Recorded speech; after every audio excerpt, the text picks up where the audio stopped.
আসসালামু আলাইকুম। আম কাঁঠালের মৌসুম শুরু হতে না হতে বাজারে কিন্তু অপরিপক্ক টকটকে লাল পাকা আম দেখতে পাইতেছি। আসলে এই পাকা আমগুলো কিন্তু সম্পূর্ণরূপে স্বাস্থ্যের জন্য অত্যন্ত ঝুঁকিপূর্ণ। এক শ্রেণীর অসাধু ব্যবসায়ী অতিরিক্ত লাভের আশায় অপরিপক্ক আমগুলাকে কেমিক্যাল মিশিয়ে বাজারজাত করতেছি।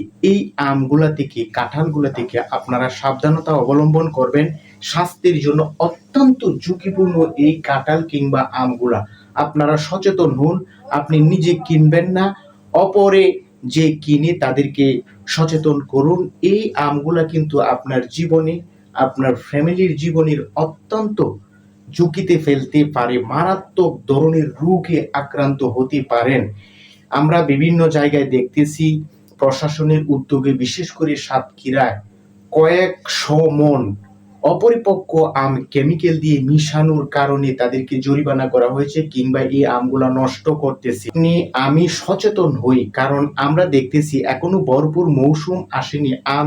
কাঁঠাল যদি আপনাকে খেতেই হয়, কয়েকটা দিন অন্তত অপেক্ষা করুন, পরিপক্ক হোক, আমগুলা পাকার উপযুক্ত হোক, তখন আপনি এই আম কিংবা কাঁঠালগুলা আপনার জন্য কিংবা ফ্যামিলির জন্য আপনি ক্রয় করুন।